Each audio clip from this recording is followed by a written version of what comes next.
Hi everyone, welcome. Cyberweek 2019, day 3. It's been a great week. All the way along, we've had some fantastic presentations, but one of the ones I've been most excited about all week is this one from my good friend Mike Dennis on the APEC Collaborative Framework for Online Dispute Resolution.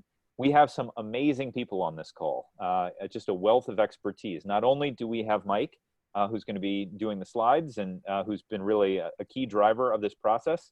We also have Yoshi Hayakawa, who's joining us from bright and early in Japan, 6 a.m. Thank you for dialing in, Yoshi, who's played an essential role in getting the APEC framework to the point where it is. And we also have Diana Tolero from Colombia, who's been very involved in deploying their secure transaction ODR components there.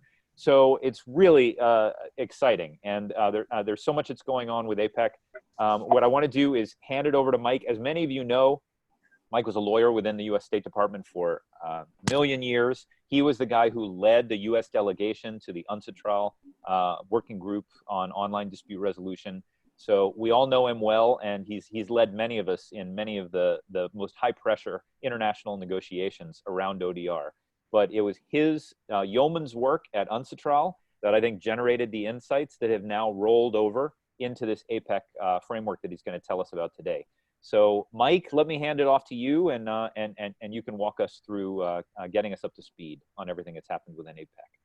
Great. Thanks so much, Colin, for inviting me.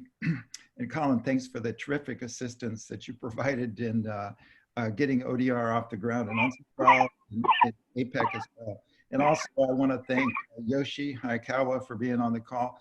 Yoshi and I drafted the collaborative framework and procedural rules with James Ding from Hong Kong, China. And also Diana Tolero is on the call, and I worked closely with Diana in UNCITRAL and putting together the model law on secured transactions and its provision on ODR. And Diana has implemented ODR in Colombia, and that process has just started. So thanks so much for their participation.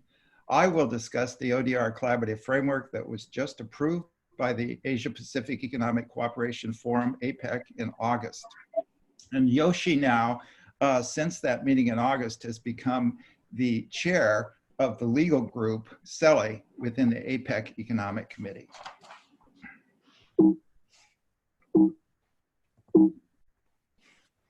How do we move this forward? Yeah, I think you might need to click on PowerPoint on the screen and then do the forward arrow, and that should do it. I think it's just a matter of what's focused on your computer. Let's see. I don't know if you're on a Mac. Sometimes you can right click and pick next, if that's an option. There we go. It worked. Yeah, it works. It works. It worked. Thanks. Okay. Imagine you're a small vendor embroiled in a dispute with a foreign business in APEC. You argue back and forth, but you can't find a common solution. You feel annoyed and frustrated, and at the same time, you worry about your business relationship. So you ask Siri, Google, or Alexa, what do you think a fair resolution of this dispute is? And Siri searches through millions of cases and says, a fair resolution is a full payment for your product plus shipping costs. What we are describing here is the not distant future. In fact, artificial intelligence is already used in this manner for certain types of disputes. And in Estonia, they recently announced that its new robo-judge is expected to launch at the end of 2019. The technology will adjudicate disputes of up to 7,000 euros in Estonia's small claims court. The two opposing parties will upload documents to support their claims. AI-powered technology will analyze submissions and issue a decision. And if either party is unhappy with the decision, they can appeal to a human judge. AI-backed ODR is also set to revolutionize commercial dispute resolution across APEC, thanks to the adoption of the new ODR collaborative framework. And this presentation will look at the challenges facing APEC small businesses and how the APEC ODR collaborative framework brings a much needed solution to improve justice and boost trade. Let me start with a few facts about APEC. APEC represents roughly 50% of the world's population, 50% of the world's trade, and 50% of the world's GDP. It comprises 21 economies, including China, Russia, the US, Japan, Korea, Chile, and Mexico. We call them economies rather than states because of the status of Hong Kong, China, and Chinese Taipei. It's a very diverse membership with diverging views. It has the goals of free trade, regional integration, and economic growth. One of the key pillars is the Economic Committee. It engages in structural reform, including economic and legal infrastructure and the ease of doing business framework. ODR and access to justice fall within that framework. And Yoshi chairs the legal group, CELI, within the Economic Committee. The Economic Committee has met a number of times since 2016 to discuss ODR following UNCITRAL's adoption of the ODR technical notes. The Economic Committee adopted a ODR work plan in 2017 and the collaborative framework in August of this year. Here's an outline of the collaborative framework. I'd like to briefly go over each of the elements, starting with the purpose of the collaborative framework. Here's the text of the collaborative framework on purpose. The second paragraph, paragraph 1-2 states, the ODR framework creates a framework for business, particularly MSMEs, micro, small, and medium-sized enterprises, in participating economies, providing ODR through negotiation, mediation, and arbitration for business-to-business claims. Of course, negotiation, mediation, and arbitration are traditional dispute resolution mechanisms. But what the ODR collaborative framework anticipates is the use of technology, including AI, to automate these traditional dispute resolution methods. The collaborative framework draws from the work of UNCITRAL. Why does APEC even need ODR? A recent ABAC survey of APEC businesses found that one of the greatest challenges faced by MSMEs in the digital economy when they trade across borders is effective dispute resolution. 58% of respondents cited it as a major or severe problem. In emerging economies, that number rose to 74%. It's worth noting that EU studies have similarly found the same thing. 35% of cross-border disputes of EU MSMEs remain unresolved, with the average value of the dispute being some $50,000 US. At the APEC Economic Committee meeting last year, David Dodwell, the ABAC representative, remarked that pushing small businesses into the unfamiliar world of global value chains without access to commercial justice is like ordering soldiers out of trenches armed with baguettes. Theoretically, these disputes could be handled by the courts, but as our work on APEC ease of doing business enforcing contracts has shown, courts do not work well for resolving offline domestic case volumes. It takes on average 1.5 years to resolve a simple contract dispute involving an MSME at a cost of nearly 1/3 the value of the claim. And APEC is still some 160 days faster than any other region. The problems are worse in cross-border disputes because courts are too tied to geography, jurisdiction, and in-person enforcement. What about arbitration? Under one recent survey, 97% of the respondents reported that in-person arbitration was the preferred method of resolving disputes in cross-border trade. Cost and lack of speed were cited as the biggest drawbacks to international arbitration. In an earlier survey, nearly 3/4 of the respondents favored simplified procedures for claims under 500,000 US. As a friend of mine in the arbitration business told me, micro businesses couldn't afford the coffee at most arbitration centers.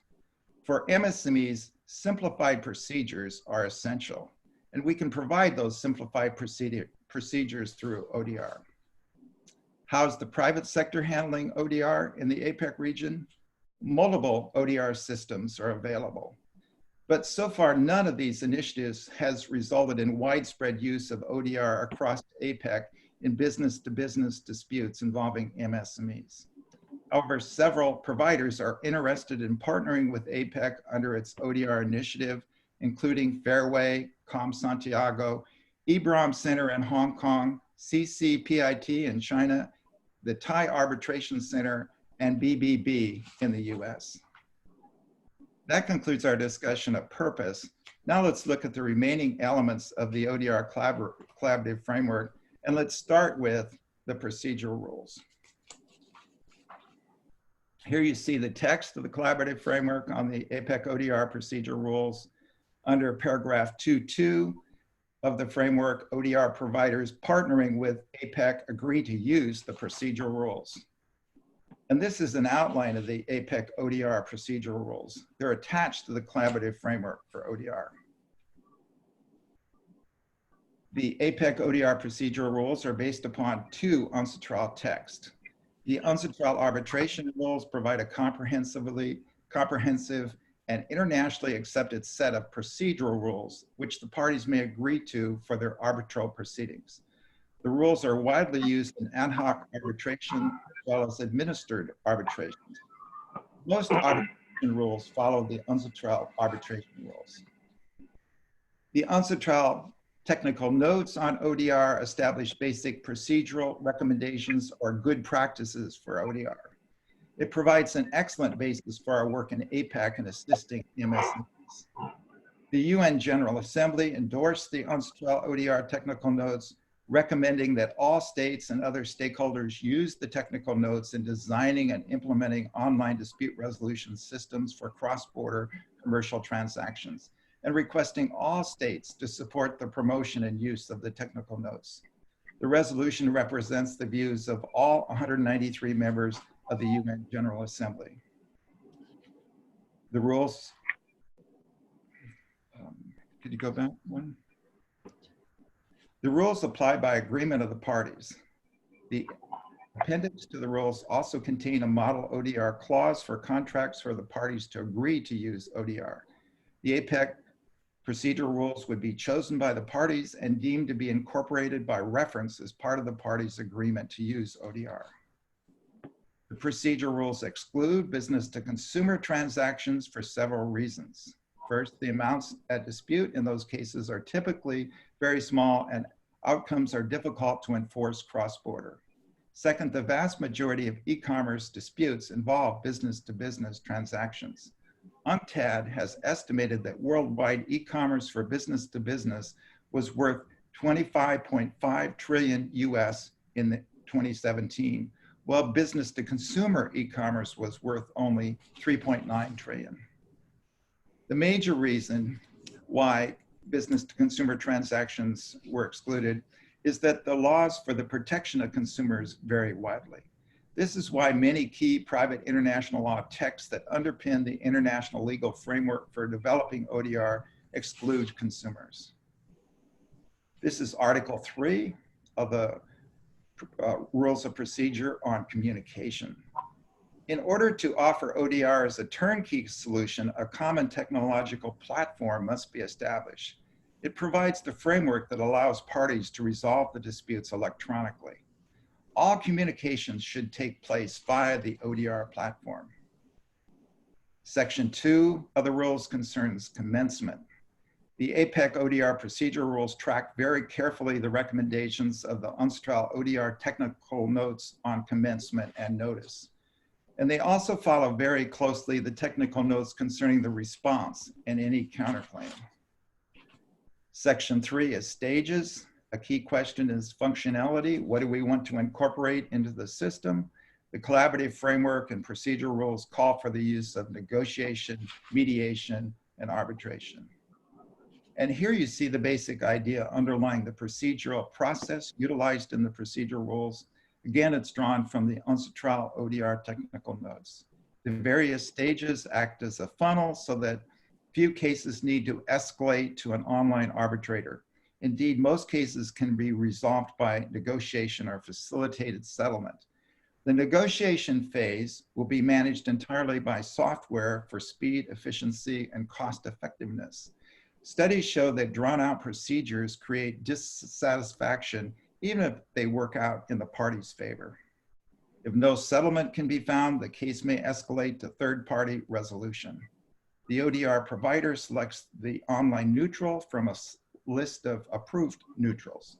The neutral provides online mediation and, if required, online arbitration. Including binding arbitration as a backstop creates a strong incentive for the parties to settle earlier. And the last section of the rules contains the general provisions. Designation of a place of arbitration is important because ODR doesn't take place in any physical jurisdiction. A place of arbitration is required by the New York Convention, and the law of the place of arbitration generally governs the procedural rules.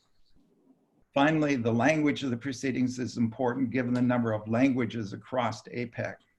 As the UNCITRAL ODR technical notes point out, technology tools available in ODR offer flexibility regarding the language used for the proceeding. You now see translation apps for smartphones. That concludes our brief review of the APEC ODR rules of procedure. Let's now look at the remaining elements of the ODR collaborative framework, starting with section 3, the role of APEC and economies. Economies opt into the collaborative framework. There are no binding commitments. The basic idea is that APEC would partner with ODR providers, including regional arbitration and mediation centers, in offering ODR for business-to-business disputes involving MSMEs. The Economic Committee will maintain a list of ODR providers on its website that have agreed to process claims through ODR as provided in the procedure rules. The Economic Committee and economies would also play a limited role in oversight of ODR providers. If an ODR provider is not in compliance with the rules, the Economic Committee may remove the ODR provider from its list. The Economic Committee is looking to academic institutions for help evaluating the providers. Several institutions have expressed an interest in doing so. The Economic Committee decided that it would be best for the pilot for APEC to partner with regional arbitration and mediation centers willing to provide their own platforms. The ODR platform and ODR administrator are responsible for process issues, including fairness, due process, transparency, accountability, neutral appointment or selection, and the performance capabilities of the ODR platform. The ODR providers would agree to follow the procedure rules. They'd also charge fees proportionate with the amount in dispute. The ODR providers will share basic information about the operation of the pilot with APEC and other providers. And ODR providers will also make the basic data available on their website. At the end of each dispute resolution proceeding, the ODR provider will ask the parties to complete an online feedback questionnaire about the quality of the service received from the ODR provider and the appointed neutral. APEC economies would encourage their businesses, especially MSMEs, to use the ODR providers. The APEC Business Advisory Council, ABAC, represents numerous businesses across APEC. The EC views collaboration with ABAC as essential. APEC has a crucial role to play in promoting ODR to MSMEs, governments, and the legal community. Surveys have shown that microenterprises tend to work without clear contracts and dispute resolution clauses, which leaves them vulnerable in case of a dispute. Widespread adoption of ODR would promote a culture of contract. In turn, it would make transactions more efficient, driving down risk and making MSMEs more competitive by lowering cost. An effective system will result in economic advantages for everyone, reducing transaction costs for both sellers and buyers in the supply chain. Participating economies may also help ODR providers find neutrals willing to resolve low-value cases with lower fees. Relevant rule procedures and the enforcement of online arbitration awards must be harmonized between economies. This means that member economies that have not yet adopted or implemented the relevant private international law instruments should consider doing so. This has been a key component of Economic Committee work. And here you see a listing of the major instruments. Many APEC economies have already adopted these instruments. For example, all APEC economies have now implemented the New York Convention. 9 out of 21 economies have implemented the UNCTAD model law on international commercial arbitration. Additionally, all APEC economies recognize the validity of agreements concluded electronically, which is the subject of the model law on e-commerce and the Convention on the Use of Electronic Communications in International Contracts. That concludes our brief overview of the collaborative framework. The next step is for economies to opt into the framework. The Economic Committee will host a policy dialogue at its next meeting in Malaysia in March to provide economies the opportunity to do so. Again, there are no binding commitments for economies. In conclusion, the challenge to build ODR is formidable, but doable and worth the effort. ODR e-justice is an essential component of economic growth in APEC. APEC ODR can help create markets where none currently exist. It will be of substantial benefit to the millions of small businesses who do not have access to effective dispute resolution remedies. APEC ODR has the potential to make a difference and benefit people across APEC. ODR can be the cornerstone for the next global justice system in APEC. Thank you for listening. I'd like to ask Yoshi if he has any comments on this. Please, Yoshi. Thank you very much. Hello, can you hear me? Yes, we can hear you. Okay, thank you very much. And thanks, Mike. And I'd like to add some comments on the presentation by Mike. First of all, this APEC product was a kind of the succession of the product by United Nations UNCTAD, and which started, the project started 2010. So finally in 2019 August, we have finally finished the ODR model rules, which was authorized by international organization APEC. And the existence of this international organizations authorized model rule for ODR stimulated the many countries' activities or state activities, including Japan. And I made a presentation about the model rules in the International ODR Forum in Virginia last month. And one of the participants told me this is a kind of the open source instrument for promoting the ODR, and many ODR business providers can easily design their own program according to this model rules. And actually in Japan, several IT vendors try to establish their own program according to the ODR model rules. Like this, I really estimate, that many of the ODR providers try to start their own business according to these rules, and try to join the pilot program of the APEC. And so this existence of this rule and the project of APEC also stimulate the Japanese government, and the Japanese government established 3 different governmental the council. And one is for the ODR in court, and the second one is the ODR in the ADR in general, and the third one is try to establish the new civil dispute resolution mechanism, including ODR. So the Japanese government is now very active to promote ODR. So in other words, ODR is now being booming in Japan.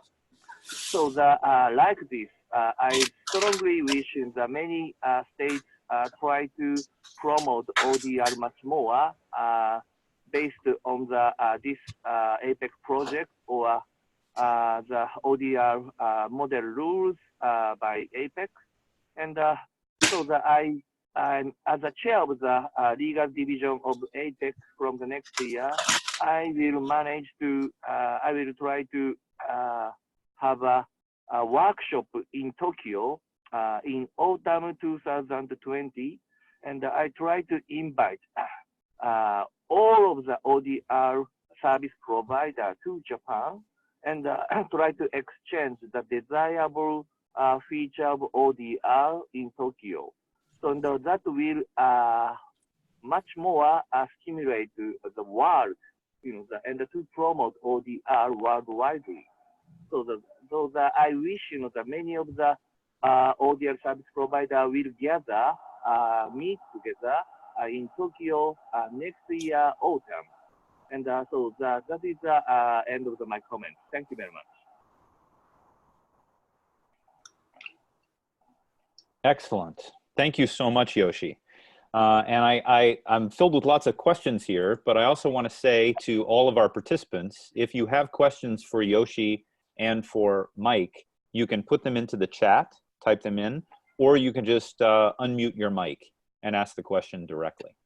But this is a great presentation, Mike. I learned a lot, and I thought I was pretty up to speed on everything that was going on with APEC. But I wanted to ask you about a couple features. I mean, we learned a lot of lessons coming out of the UNCITRAL process. And I think one of the challenges was dealing with consumer issues, because as you say, consumer law is so different in different regions. And I see in the APEC design, you're explicitly excluding consumers. I was wondering if you could talk a little bit more about that. I know you said that B2B e-commerce volume was $2.5 trillion in 2017, as opposed to B2C consumer e-commerce volume. B2C e-commerce was only 3.9 trillion. So that's a pretty staggering difference. And it seems like the bulk of the value of this, obviously, if we're focusing on these MSMEs, these micro, small, and medium-sized enterprises, if we're talking about $25.5 trillion of volume, that's an incredible case volume and incredible value. So I was wondering if you could speak to, how the APEC conversation has differed from the UNCITRAL conversation, particularly because consumers were excluded. Well, can I answer the mic first, please? Go ahead, Yoshi, and then I'll answer. Yes. And first of all, UNCITRAL project, the United Nations project, from the very beginning, try to cover not only B2B, but also B2C. And we had a serious problem about the treatment of pre-dispute arbitration agreement for consumers between the EU group and the US group. And that problem finally substantially make the UNCITRAL project to terminate. And APEC try to succeed the project, and they try to make it. But from the very beginning of the APEC project, we try to carefully touch these issues. I mean, the B2C issue and the pre-dispute arbitration agreement for consumers issue. Mm-hmm. And so strategically, we try to limit the scope to the B2B, because if the target is B2B, pre-dispute arbitration agreement does not have any problem among the participants' economy. Sure. So, but substantially, this rule can be used not only B2B but also B2C, and additionally, many of the ODR service providers is at present try to provide negotiation and mediation that it. And the arbitration process is, honestly speaking, at this moment, premature. So if the process itself ends, the negotiation and mediation, the problem of the pre-dispute arbitration agreement does not happen. And so the B2C issue also can be covered by all the participant countries. So that is my comment and my answer. So the APEC product is strategically targeting the B2B issue, but B2C can be covered. So that is my basic understanding. Thank you. Mm-hmm. That's great, Mike. Do you want to speak on that point as well? Sure. Colin, in APEC, it's even tougher to get instruments adopted than it is in UNCITRAL, because it's a strict consensus rule. And if any one economy objects, um, they can block adoption. It's not quite that way in UNCITRAL. You have prevailing view in UNCITRAL. And so if the majority of economies support something, it can be adopted. So we really didn't have the option of going for business to consumer transactions, given that strict consensus rule. Any economy could have blocked. I really found it remarkable that we were able to get consensus on the text. I think Yoshi probably feels the same way. We're really excited about it. And typically, APEC doesn't adopt instruments, but this legal group that's been established has really enabled us to do this work. And I'm really excited that Yoshi's taken this over. I know he's going to do a spectacular job. As far as consumers are concerned, there's other options as far as like resolution of consumer disputes. First of all, you see the courts looking at small claims, which can include consumer disputes. And you see them offering negotiation and mediation as far as resolving those types of disputes. I think Nicholas Vermees in Quebec has a mechanism for resolving consumer disputes, PARL, which provides for negotiation and mediation, and they were resolving some 75% of the disputes that way. Credit card chargebacks is another option as far as consumer disputes are concerned. So I think we'd want to explore that. I think eventually the APEC Economic Committee will want to look at B2C disputes and what can be agreed to. But I think we'd have to keep these other options in mind as far as what we would ultimately adopt. Absolutely. And, Mike, I know you attended the call we did yesterday about the proposal from the Chinese government and from Alibaba to the ISO to create standards for e-commerce transactions. And you know that at that meeting in Hangzhou, they actually presented the outlines of the APEC design. And I think it's exactly along the lines of what Yoshi was just saying. If we can get this APEC design, even if it's just focused on B2B, if we can get some momentum behind this, I think other organizations that are looking to build redress systems, particularly for consumers, will look to the APEC design as a model. And because this design is not purely focused on arbitration, because we also have negotiation and mediation, I think most geographies are comfortable providing negotiation and mediation options for consumer disputes. But if this ISO standard that's emerging out of TC 321 can look to the APEC design, I think again, this is just further evidence that that the progress being made in APEC is a real watershed, because it will inspire other ODR designs to focus on different verticals of volumes of disputes. If you're talking about domestic business to consumer disputes, I think there are effective options, other options available. If you're talking about cross-border disputes, like you mentioned yesterday, like buying something as a consumer, buying something from China. Well, if the product doesn't arrive, what options do you have? You really don't have any options whatsoever. So as far as cross-border trade, business to consumer cross-border trade, it really places a cap on how much you're willing to spend as far as an item is concerned. So we need to nail that issue down and come up with a mechanism to be able to resolve those disputes. But I think that's the second step. Once we get the collaborative framework operating, then we can tackle the business issue. Well, that's the old mediator trick. When you're trying to resolve a dispute, focus on the easiest issues first, because then you can have momentum. You can say, hey, look, we were able to solve these issues. Now let's tackle some of the knottier issues. So I think you're a genius by focusing on B2B transactions exclusively, because then you don't get into the kinds of disputes between parties that have wild power imbalances or information asymmetries. And that's what you have in the consumer context. And the reason why consumer law is has such difference around the world is because different countries have different approaches in terms of providing protection to consumers. But pretty much everybody agrees. If you look at the ICC, you look at Lex Mercatoria and international arbitration, if you have two savvy businesses on either side of a dispute, I think it makes sense that you would create an online expedited process for them to be able to work out those issues, because you don't have that asymmetry.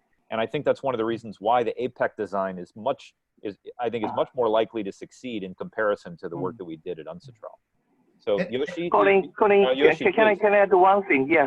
So about the relationship between the APEC project and the ISO project, which was newly established, and so the strongly requested the delegate from Japan for the ISO meetings in Hangzhou about the ISO should respect the existence of the APEC rules and try to avoid the two different kind of the rules or international rule existed. That situation should be avoidable. And perhaps the Japanese delegate strongly requested these issues, and perhaps we can avoid the conflict between the APEC project and the ISO project. Absolutely. So that is my comment. Yeah, I mentioned to Mike, it was the Japanese delegate at the ISO meeting in Hangzhou that presented the APEC framework. So I knew that you were pulling the strings on all of this, Yoshi. Thank you. Okay, That's why everyone demands that you're participating in all of these efforts, because you're so effective. Yeah, at 6 a.m. in the morning. At 6 a.m. in the morning, exactly. A little bit easier between Hangzhou and Tokyo, Osaka, but I wish. That's great. So other questions from the other participants listening in? Does anyone have anything that they'd like to ask about the APEC design? I certainly have more things, but the problem with me is I can talk and then block other people out. So.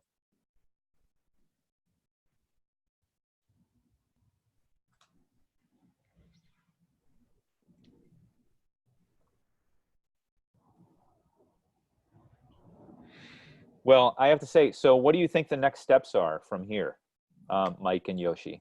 I know when is the next meeting of this working group? Where is it going to take place, and when is it taking place? So the APEC is a very unique framework, and so every year one of the member economy have a responsibility to manage the meetings. And Sure. the next year, Malaysia. Malaysia. Malaysia is the economy which have a responsibility to have a meeting. Mm-hmm. And coming end of February or beginning of March, we will have another meeting.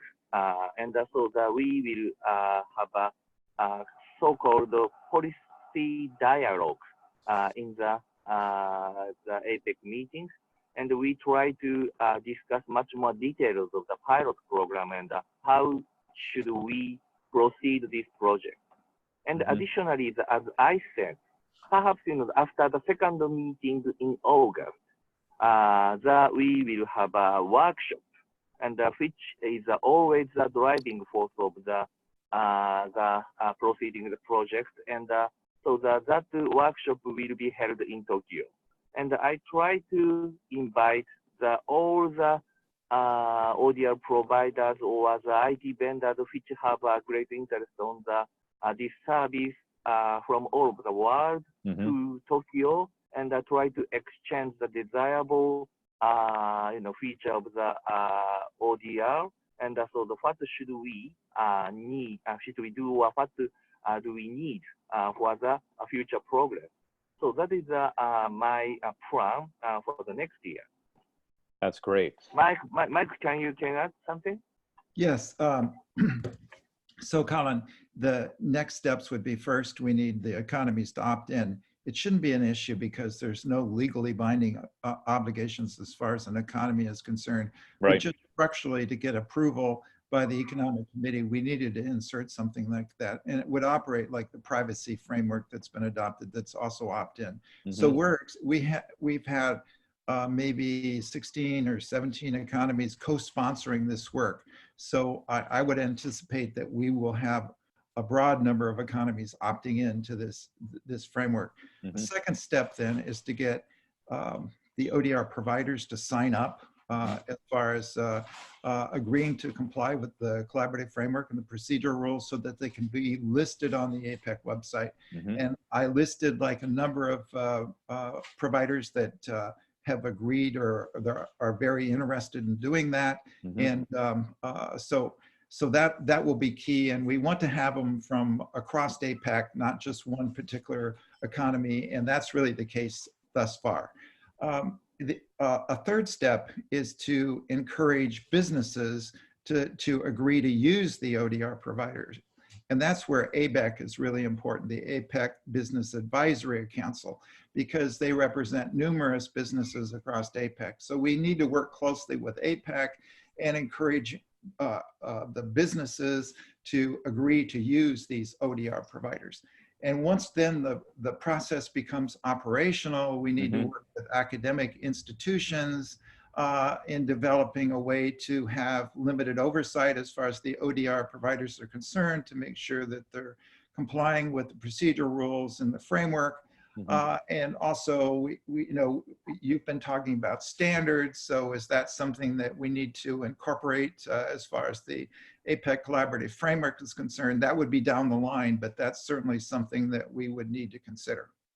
Well, absolutely. And I will say that originally we wanted to bring our good friend Reese West from Fairway in to present with you during this session. Obviously, he's based in New Zealand, and Fairway is the #1 dispute resolution service provider in New Zealand. And Fairway has been utilizing our software to build some ODR solutions within New Zealand. I don't think there's any reason to wait.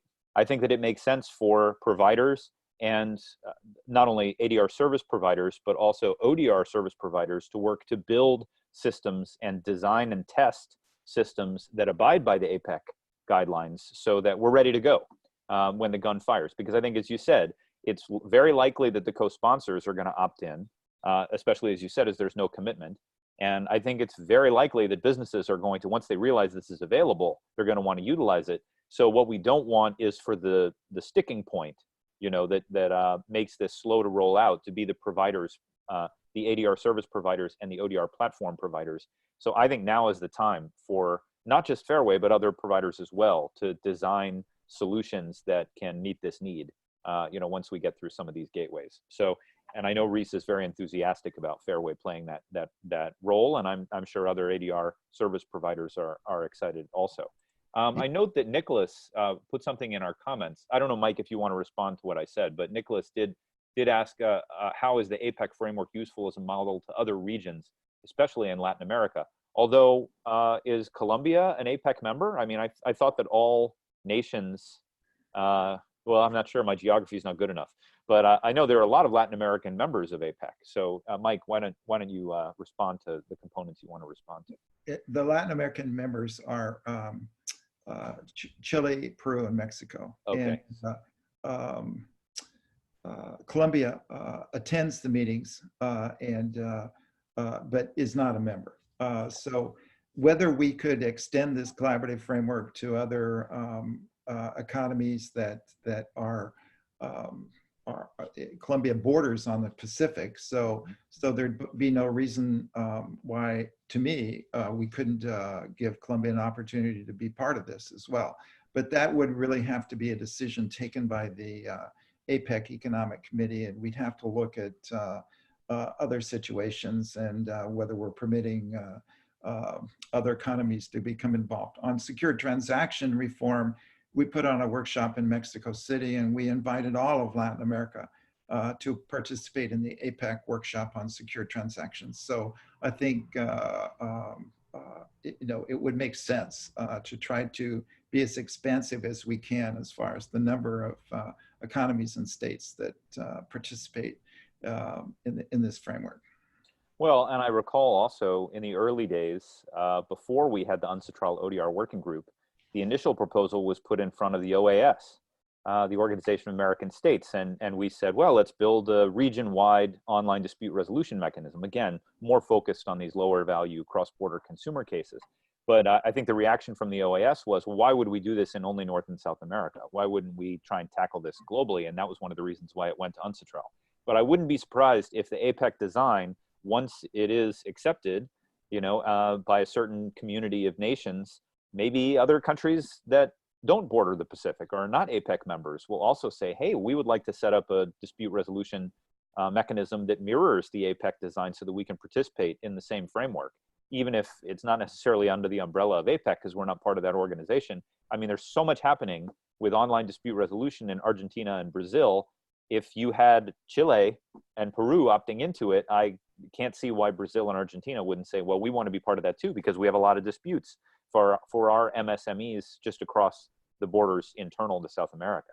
So, Nicholas, I don't know if you have any thoughts or opinions about that as well, but it seems to me like this could be the first domino falling. Obviously, the ISO e-commerce standards are not limited only to APEC nations. That would be global. So, you know, once you start to prove some success and get some traction, I think other regions are going to want to opt in as well. Okay.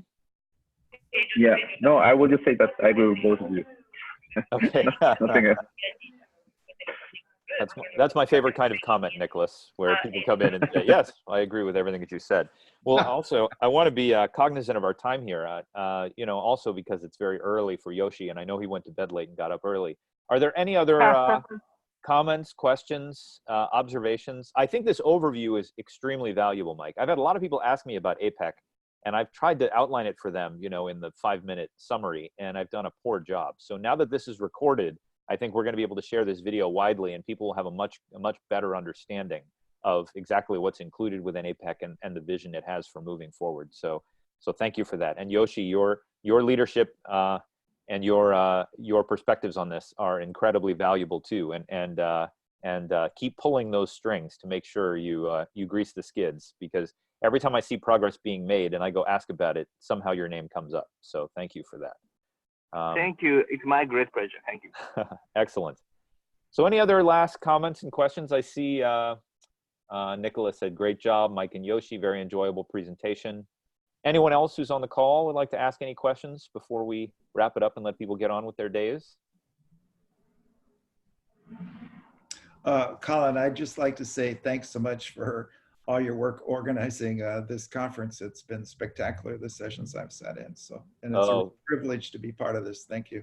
Thank you, Mike. No, I knew I was signing up for a week of chaos, and it has lived up to its billing, but I've enjoyed every minute of it. So, you know, I think it's like having a baby. You do it and you're like, wow, that was incredible. I'm never going to do that again. And then 3 years later, you're like, you know what, let's do that again.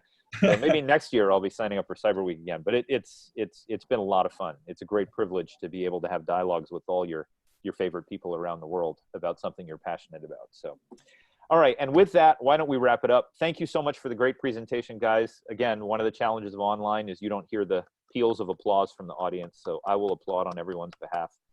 Thank you. And I'll edit the video and probably will post it this evening so we can circulate the YouTube link more widely. But thank you very much. And everybody have a great day. Okay. Thanks, Colin. Thank you. Okay. Bye. Bye.